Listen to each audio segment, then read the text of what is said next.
اسی طرح کچھ لوگوں کی پریشانی روپے پیسے میں، بزنس میں، جاب میں کمی کی وجہ سے ہوتی ہے۔ کبھی لوگوں کو اپنے خاندان والوں سے بہت شکوے شکایات ہوتے ہیں، والدین سے شکایتیں ہوتی ہیں، پھر شوہر ایسا مل گیا، پھر بچے ویسے ہو گئے، پھر بہن بھائی ایسے ہیں، پھر رشتے دار ایسے ہیں، زمانہ ہی ایسا ہے، لوگ ہی ایسے ہیں، کوئی بھی اچھا نہیں، سبھی سے بد دل، سبھی سے مایوس، کوئی توجہ نہیں دیتا، کوئی مجھ سے محبت نہیں کرتا، یعنی اس قسم کی باتوں میں کھوئے رہتے ہیں۔ کچھ لوگوں کو اللہ کا شکر ہے کہ صحت کا بھی مسئلہ نہیں ہوتا، رشتے داروں کا بھی، ان میں سے اپنا مالی بس سب نعمتیں ہیں، وہ پوری دنیا کو اپنے سر پہ بٹھا دے، کس ملک کی میں کیا ہو رہا ہے اس کی خبریں سن، اس کی سن، رہتے یہاں ہے، 20 20 سال سے پاکستان نہیں گئے، لیکن پاکستان کے حالات پہ اتنے دکھی اور اتنے غمگین رہتے ہیں کہ جیسے ان کے اس دکھ اور غم کی وجہ سے سارے حالات ٹھیک ہو جائیں گے۔ جس محفل میں بیٹھیں گے وہاں پالیٹکس ڈسکس کرنا شروع کر دیں گے، اور مستقل ایسا لگتا ہے کہ جیسے وہی سب سے زیادہ ایکسپرٹ ہیں ان ساری چیزوں میں، حالانکہ ان ساری باتوں کا ان کی ذات سے کوئی خاص تعلق نہیں ہے۔ جب آپ کسی ملک میں رہتے نہیں ہیں تو اس کے غم پالنے سے آپ کا کچھ بھلا نہیں ہونے والا۔ تو یاد رکھیے، خوشی یا مصیبت پہنچنے پر اپنے رویے، اپنے ریاکشن کو دیکھا کریں کہ میں اس پر ریاکٹ کس طرح کرتی ہوں، اور پھر اور اس ریاکشن کے بعد وٹ نیکسٹ، میں کیا کرتی ہوں۔ یعنی مثال کے طور پر شوہر کی کوئی بات بری لگی، اس کے ساتھ غصے سے ریاکٹ کیا، اس کے بعد اس کا بھی موڈ آف ہو گیا، آپ کا بھی ہو گیا، اب سارا دن کوئی بول چال نہیں، اب سارا دن اپنے آپ کو کھائے چلے جا رہے ہیں، کھائے چلے جا رہے ہیں۔ اب آپ کو کرنا کیا چاہیے؟ اب آپ سوچتے ہیں کہ اب یہ حالات ٹھیک کیسے ہوں، کہ کچھ مرد حضرات تو ایک دفعہ ناراض ہو جائے تو پھر دن ہی لگ جاتے ہیں ان کو واپس لوٹنے میں۔ تو پھر آپ کو یہ پریشانی لگتی ہے کہ اب پتہ نہیں کس دن گھر کا ماحول ٹھیک ہوگا، اور پھر ابھی ٹھیک ہو نہیں رہتا کہ پھر دوبارہ کوئی مسئلہ پیش آ جاتا ہے۔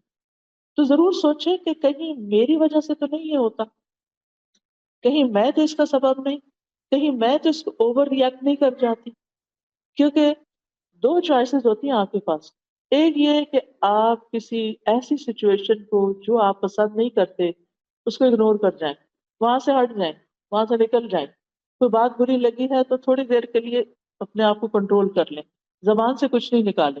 ٹھیک ہے، آپ کے چہرے پہ تو ضرور آئے گا کہ آپ کو اچھا نہیں لگا، لیکن اگر آپ اپنا منہ زپ کر کے باہر نکل جاتے ہیں تو آپ کے لیے آئندہ آسانی ہو جائے گی، تھوڑی دیر کے بعد وہ دھواں چھٹ جائے گا اور حالات نارمل ہو جائیں گے۔ لیکن اگر آپ اس وقت وہاں بول پڑتے ہیں اور اونچی آواز سے بول دیتے ہیں اور نیگیٹولی ریئیکٹ کرتے ہیں تو وقتی طور پر تو آپ کا غصہ جو ہے وہ نکل جائے گا، لیکن اس کا خمیازہ لانگ ٹائم تک بھگتنا پڑے گا۔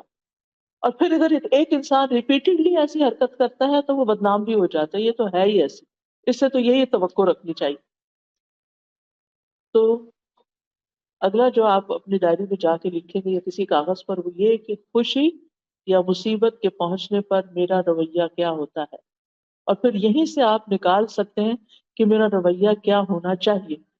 آپ اس پیپر کو یوں دیکھیں کہ جیسے یہ کسی کی بات لکھی ہوئی ہے کہ اس نے خوشی یا غم کے موقع پر یہ رویہ اختیار کیا، تو آپ کہیں گے ہے اس کا دماغ صحیح ہے، ایسا کیوں کیا؟ یعنی آپ کو اپنا رویہ خود ہی درست نہیں لگے گا۔ اس کے بعد یہ ہے کہ جب کوئی معاملہ خراب ہو جائے، جب حالات پریشان کن ہو جائیں، تو پھر آپ اپنے قابل اعتماد لوگوں سے ڈسکشن کر سکتے ہیں، سوال کر سکتے ہیں، اس معاملے کا حل پوچھ سکتے ہیں۔ لیکن اگر سامنے والا جس کو آپ اپنی کہانی سنا رہے ہیں، اگر وہ آپ کو آئینہ دکھانے کی کوشش کرے کہ یہ غلطی دراصل آپ سے شروع ہوئی ہے، تو اس کو اپنے اوپر ایک حملہ نہ سمجھے، اس کو اس کی خیر خواہی سمجھے کہ یہ شخص میرا ہمدرد ہے، کیونکہ آپ نے پہلے اس پہ ٹرسٹ کیا، اسی لیے تو آپ اس کے پاس گئے۔ تو ٹرسٹ وردی شخص کو پھر ٹرسٹ ہی کریں، اس کی کسی بات کو مائنڈ نہ کریں، اس کی بات کو پرسنل نہ لے لیں کہ یہ تو ہے ہی ایسا، اور پھر یہ بعض اوقات لوگ انجسٹ بھی ہوتے ہیں، صحیح بات نہیں بھی کر رہے ہوتے، لیکن وہ اپنے تجربات سے بات کر رہے ہوتے ہیں، یہ ان کے ایکسپیرینسز آف لائف ہوتے ہیں جن کی روشنی میں وہ آپ کو مسائل کا حل بتا رہے ہوتے ہیں۔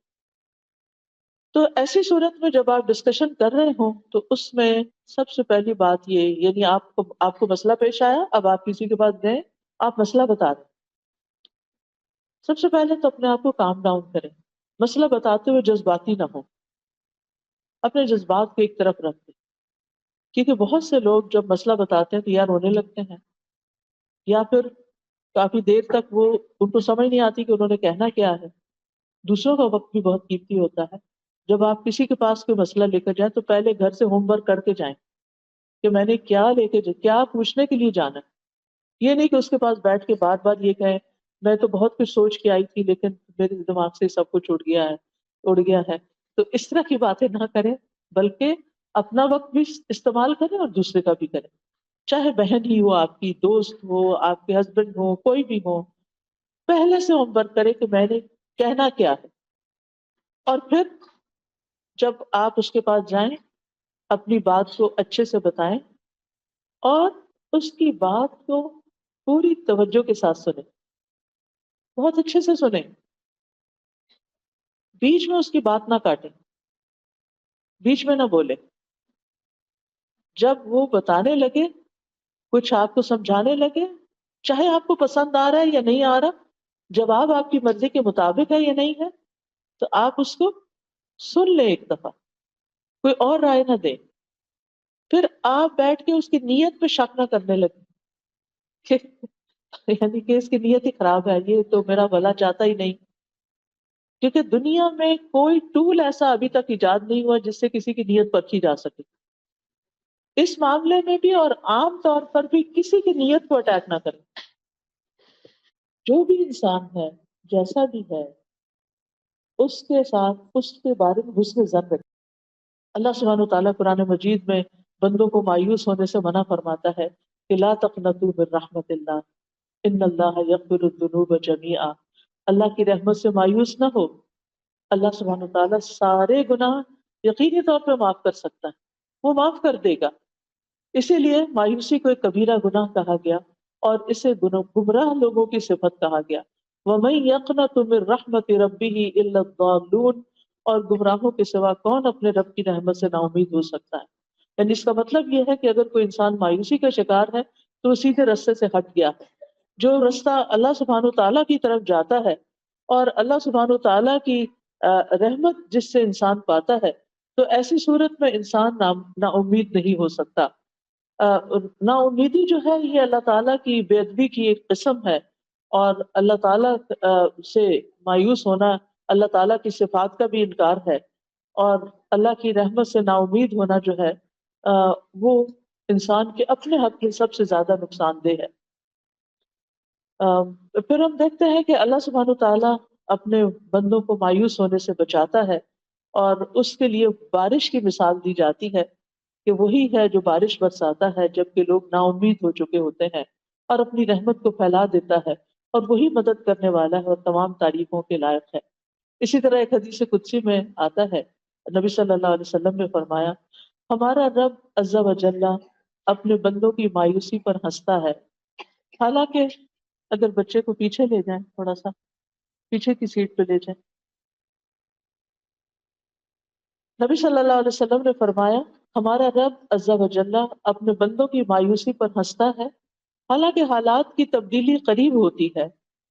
تو ایک صحابی ہیں، انہوں نے عرض کیا اے اللہ کے رسول صلی اللہ علیہ وسلم، کیا رب عز و جل بھی ہنستا ہے، اللہ تعالیٰ بھی ہنستا ہے؟ تو آپ نے فرمایا ہاں۔ تو انہوں نے عرض کیا جو رب ہنستا ہے ہم اس کے ہاں خیر اور بھلائی کو کم نہیں پا سکتے، یعنی پھر وہ تو خوب خیر اور بھلائی کو عام کرنے والا ہے۔ سفیان ابن عیینہ کہتے ہیں جس نے لوگوں کو اللہ کی رحمت سے مایوس کیا یا خود اللہ کی رحمت سے مایوس ہوا، اس نے دراصل ایک غلط کام کیا۔ یعنی نہ تو کسی کو مایوس کرنا چاہیے اور نہ خود مایوس ہونا چاہیے، کیونکہ مایوسی کفر اور ہلاکت کا سبب ہے، گمراہی کی ایک وادی ہے اور مایوسی میں تباہی ہے، اور مایوس ہونے والے جو ہیں وہ پھر کسی کام کے نہیں رہتے، نیکی کے کام میں سستی اور کمزوری آنے لگتی ہے۔ مایوسی سے انسان اللہ کے ذکر سے دور ہو جاتا ہے، اور بعض اوقات گمراہیوں کی طرف اور گناہوں کی طرف چل پڑتا ہے۔ بعض لوگ ڈرنک کرنا شروع کر دیتے ہیں، بعض لوگ نشے کا شکار ہو جاتے ہیں، اور انسان پروڈکٹیو نہیں رہتا، مجبوراً جو دنیا کے کام کرنے پڑتے ہیں، حتیٰ کہ کھانے پینے سے بھی غافل ہو جاتا ہے، اس کو کھانا پینا بھی اچھا نہیں لگتا، اس کے دل سے سکون اڑ جاتا ہے۔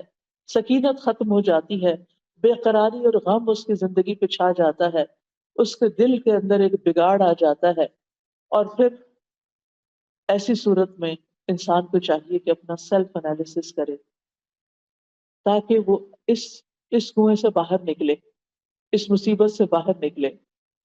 ہم سب کے لیے کچھ سوال ہیں، میں سوال کرتی جاؤں گی، آپ اپنا جائزہ لیتے جائیں کہ میں کیوں میں اللہ کی رحمت سے مایوس ہوئی، کب ہوئی، کن کن مواقع پر میں پریشان ہوتی ہوں، وہ کون سی چیز ہے جس کی وجہ سے میرے اندر چڑچڑا پن آ جاتا ہے۔ آپ گھر جا کے ان سوالوں کو لکھ بھی سکتے ہیں، یعنی پہلے تو مرض کو ڈائگنوز کریں کہ وہ کون سی چیز ہے جس کی وجہ سے مجھے بہت غصہ آ جاتا ہے، میں بہت پریشان ہو جاتی ہوں، میں ڈپریشن میں چلی جاتی ہوں، میں مایوسی میں چلی جاتی ہوں۔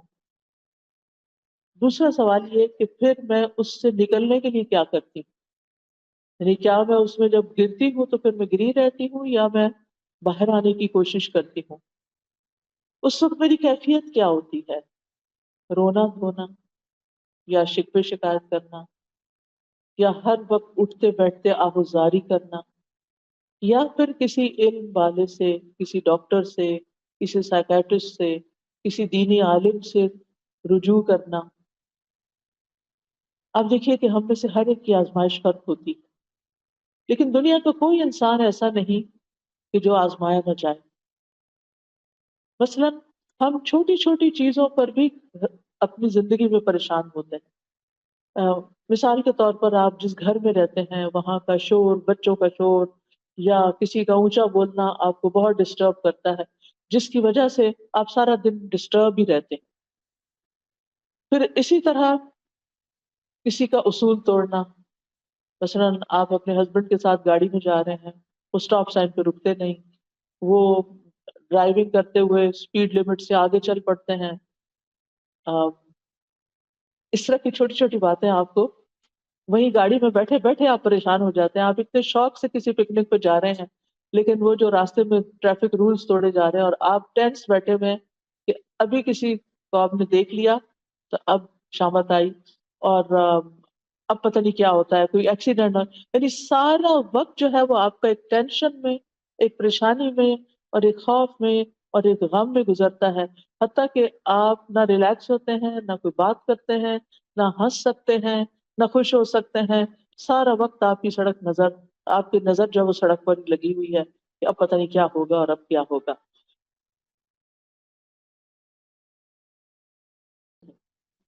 اس کے بارے میں پازیٹو سوچیں کہ یہ اچھا انسان ہے، انلس کہ وہ کوئی ایسی چیز کرے تو اس معاملے میں اس کو ایکسکیوز کر دیں، لیکن چھوٹی موٹی غلطیوں سے یا کسی کی ٹنگ سلپ سے اس پہ ہنسنا نہ شروع کر دیں یا اس کے بارے میں برا خیال نہ کریں۔ پھر آپ دیکھیے کہ جب آپ گفتگو کریں، اپنا مسئلہ بیان کریں تو اپنی نیت کو بھی ٹٹولیں کہ آپ کیوں مسئلہ بیان کر رہے ہیں، اور پھر یہ کہ آپ واقعی مسئلے کا حل چاہتے ہیں یا صرف کتھارسس چاہتے ہیں کہ آپ کو کوئی مل جائے کہ جس کے سامنے اپنی کہانی سنائے۔ بعض لوگ ایسا بھی کرتے ہیں کہ کسی کے پاس جاتے ہیں، اس کو مسئلہ سناتے رہتے ہیں، سناتے رہتے ہیں، سناتے رہتے ہیں، اور اس سے پوچھنے کی زحمت بھی نہیں کرتے کہ آپ اس بارے میں کیا کہتے ہیں۔ جب ساری کہانی سنا چکتے تو وہ کہتے ہیں بس یہی تھا جو آپ کو بتانا تھا، آپ کو بتانا چاہ رہے تھے، اینڈ دیٹس اٹ، کہانی ختم ہو گئی ہے، اب ہمارا غصہ دور ہو گیا۔ کوئی مشورہ ملے یا نہ ملے، اور اس نیت سے تو جاتے ہی نہیں کہ کوئی مشورہ ملے گا تو اس پہ عمل کرنا ہے، وہ تو صرف اپنے دل کی بھڑاس نکالنے کے لیے بعض اوقات ہم جاتے ہیں۔ اور پھر ایک شخص کو بھی سنا کے تسلی نہیں ہوتی، کچھ باقی رہ جاتا ہے، کوئی اور دوسرا پکڑ لیتے ہیں، اس کے ساتھ بیٹھ جاتے ہیں، اس کو سناتے ہیں، کوئی تیسرا مل جاتا ہے اس کو سناتے ہیں، اور پھر اس طرح اپنے آپ کو مزید کنفیوز بھی کرتے ہیں۔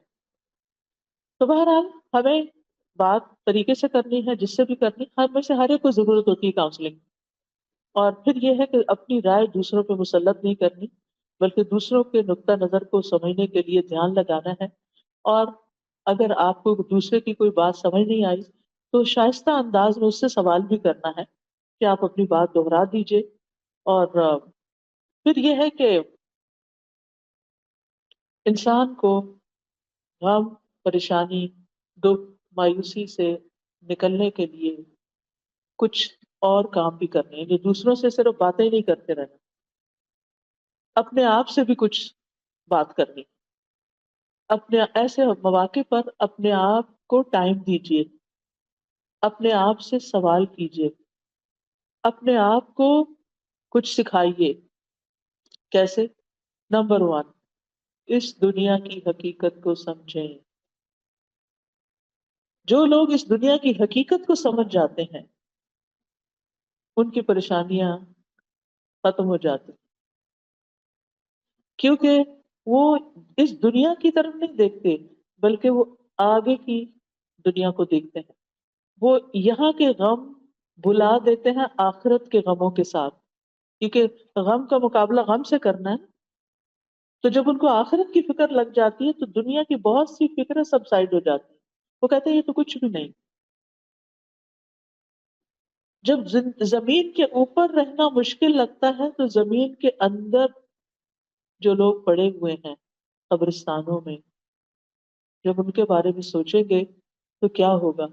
زمین کے باہر رہنا، اوپر رہنا پرسکون لگے گا۔ رات کو اگر نیند نہ آئے اور خیالات ڈسٹرب کریں تو اپنی سوچ کا رخ موڑیں ان لوگوں کی طرف جو قبروں کے اندر ہیں اور ان کو ایک پل کے لیے بھی چین نہیں ہے۔ تو آپ سوچیں کہ مجھے تو اللہ نے اتنا اچھا کمرہ دیا ہے، اتنا اچھا گھر دیا ہے، اتنا کمفرٹیبل بیڈ دیا ہے، میرے لیے ہیٹنگ اور کولنگ کا انتظام ہے، میرے پاس سب کچھ ہے، میں آخر کس بات پہ پریشان ہو رہی ہوں؟ تو یاد رکھیے، مشکلات اور پریشانیاں زندگی کا حصہ ہیں۔ کیوں؟ اس لیے کہ اللہ سبحانہ وتعالیٰ نے ہمیں اس دنیا میں ٹیسٹ کرنے کے لیے بھیجا ہے۔ الذی خلق الموت والحیات لیبلوکم ایکم احسن عملا، وہ جس نے موت اور زندگی کو بنایا تاکہ تمہارا امتحان لے کہ تم میں سے کون اچھے عمل کرتا ہے، کس کے ریاکشنز، کس کے رسپانسز زیادہ اچھے ہیں۔ یعنی زندگی میں کام کاج کرتے ہوئے کسی بھی چیز، کوئی بھی کام، چاہے آپ ڈرائیونگ کر رہے ہیں، چاہے آپ کوکنگ کر رہے ہیں، چاہے آپ لانڈری کر رہے ہیں، ان ساری چیزوں میں انسان تھکتا ہے، انسان تھکتا ہے کام کرتے ہوئے۔ کچھ لوگ ہوتے ہیں وہ اظہار نہیں کرتے، ان کا وقت بھی گزر جاتا ہے، اور کچھ لوگ ہوتے ہیں ہر تھوڑی دیر کے بعد کہتے ہیں آج تو بہت تھک گئی، بہت تھک گئی۔ یعنی جو پاس بیٹھے ہوں گے وہ بیزار ہو جائیں گے سن سن کر آپ کی تھکاوٹ کی بات۔ نتیجہ کیا ہوتا ہے؟ وہ آپ کے پاس بیٹھنا نہیں چاہیں گے، پھر آپ اور پریشان ہوں گے کہ یہ لوگ مجھے ٹائم نہیں دیتے، مجھے توجہ نہیں دیتے، میری بات نہیں سنتے۔ اصل میں آپ نے خود ہی بگایا ان کو ایسی باتیں کر کر کے جن کو نہ کر کے بھی گزارا ہو سکتا تھا۔ قرآن مجید میں اللہ تعالیٰ فرماتے سورۃ البلد میں، لقد خلقنا الانسان فی کبد، یقیناً ہم نے انسان کو بڑی مشقت میں پیدا کیا۔ اس دنیا میں انسان کے لیے ایک کے بعد ایک مشقت ہے۔ سوچئے، جب ایک انسان پیدا ہوتا ہے، دنیا میں آ رہا ہوتا ہے، ماں کتنی مشقت سے جنم دیتی ہے، اور یہ مشقت صرف ماں کے لیے نہیں ہوتی، اس بچے کے لیے بھی ہوتی ہے جو دنیا میں آنے کے لیے پش کرتا ہے اور باہر کو آتا ہے۔ کتنی چھوٹی سی جگہ سے نکل کے آتا ہے وہ۔ آپ میں سے جو لوگ اس پروسیجر سے گزر چکے ہیں، آپ سوچئے کہ وہ دن شاید زندگی کا سب سے مشکل دن تھا جب آپ نے بچے کو جنم دیا تھا، اور اس وقت آپ سوچتے تھے کہ پتہ نہیں میں زندہ بھی رہتی ہوں کہ نہیں۔ ایسی صورت میں جب ہمارا آغاز ہی مشقت سے ہوا، آمد ہی تکلیف کے ساتھ ہوئی ہے، تو پھر اینٹیسپیٹ کرنا چاہیے کہ آئندہ زندگی میں بھی مشکلات تو ہوگی۔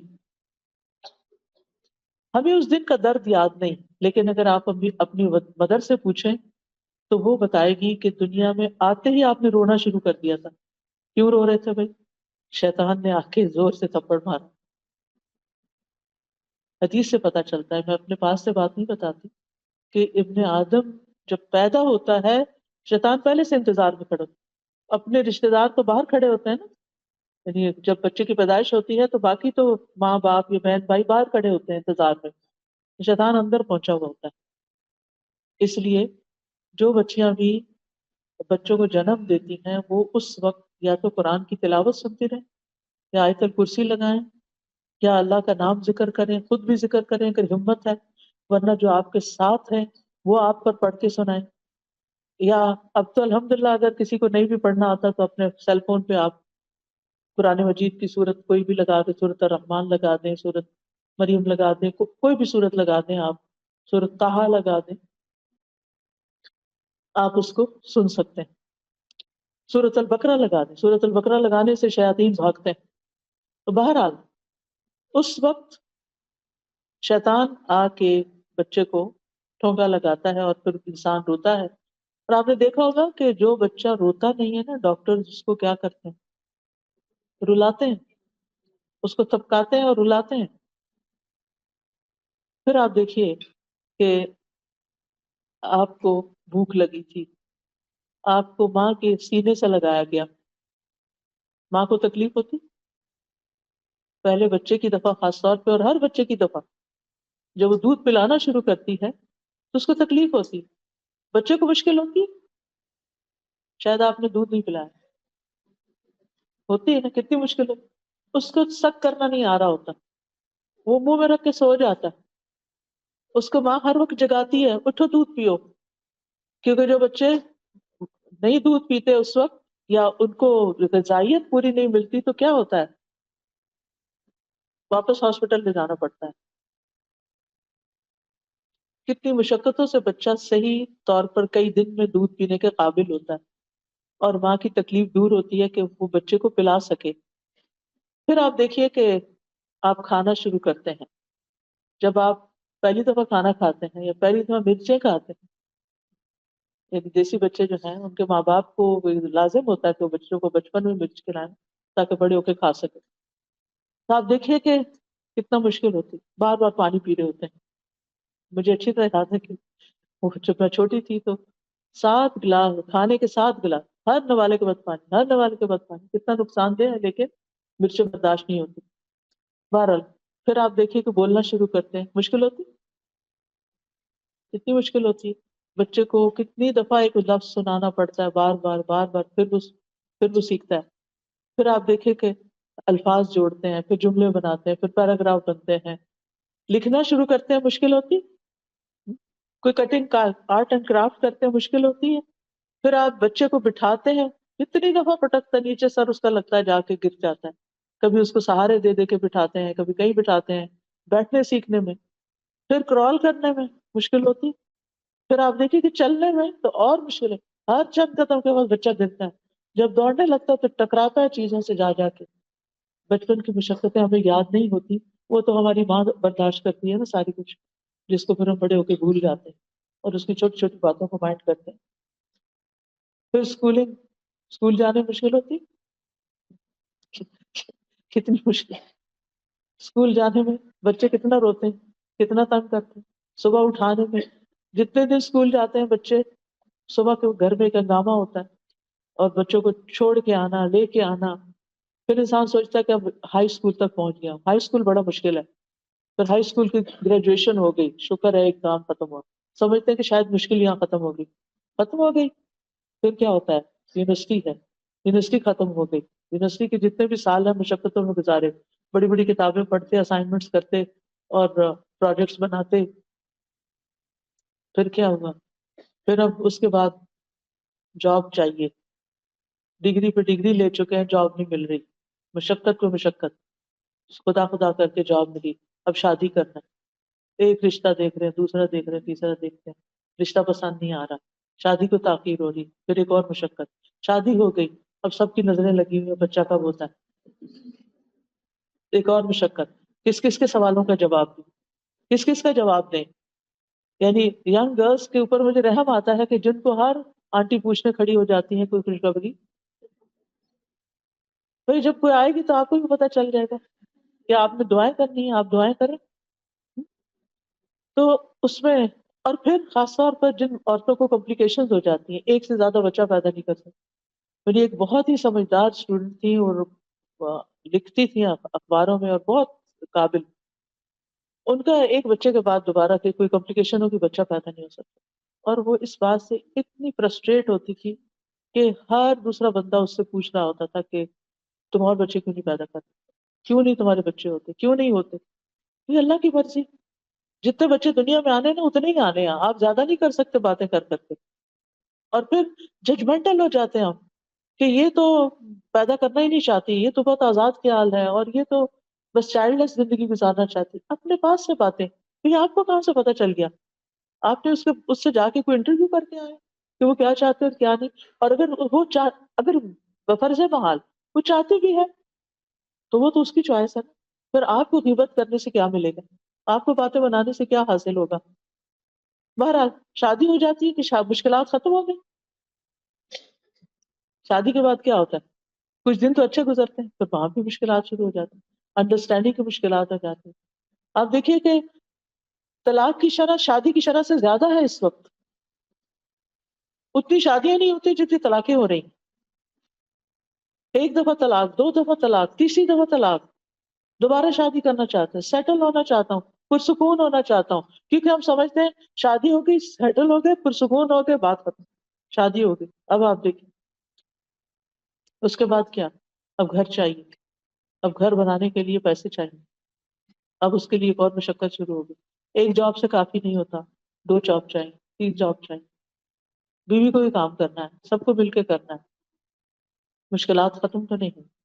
گھر بن گیا، آپ دیکھیے کہ گھر بھی بن جاتا ہے لیکن ہر چیز ہے، فرنیچر بھی ہے، کھانے بھی ہیں، سب، زندگی اچھی ہو گئی، زیادہ اچھی جاب مل گئی، ریل پیل ہو گئی ہر چیز کی. اب بچے بڑے ہو گئے ہیں، اب کیا مشکل ختم ہو گئی؟ مشکل ختم نہیں، مشکل نہیں ختم. پھر کیا؟ بچوں کے مسائل، پھر ان کی شادی، پھر ان کے بچوں کے مسائل. چلے یہ تو زندگی ایسے گزری. کہنے کا یہ اتنی لمبی کہانی سب آپ کو پتا ہے. یاد دہانی کرانے کا مطلب یہ ہے کہ لقد خلقنا الانسان فی کبد، انسان مشقتوں میں پیدا ہوا. اس لیے زندگی کو پھولوں کی سیج نہ سمجھے. زندگی میں صرف خوشیاں مت تلاش کریں، اپنے آپ کو اسٹرانگ کریں تاکہ آپ مسائل سے نبٹ سکیں، آپ مشکلات کو فیس کر سکیں، آپ ان کا سولوشن سوچ سکیں، آپ خود بھی کھڑے ہو سکیں، دوسروں کو بھی کھڑا کر سکیں، اپنے غم بھی دور کر سکیں اور دوسروں کے بھی کام آ سکیں. کیونکہ ایمان ہی ایسی چیز ہے کہ جس کے ساتھ انسان مضبوط ہو سکتا ہے. اللہ کی ذات پہ بھروسہ اور توکل ہی ایسی چیز ہے کہ جس کے سہارے انسان ان مشکلات کو ڈیل کر سکتا ہے، نبٹ سکتا ہے، اور ان کو مشکلات نہیں سمجھتا بلکہ اپنی روٹین کے کاموں کو اور اپنی زندگی کی گاڑی کو چلائے رکھتا ہے.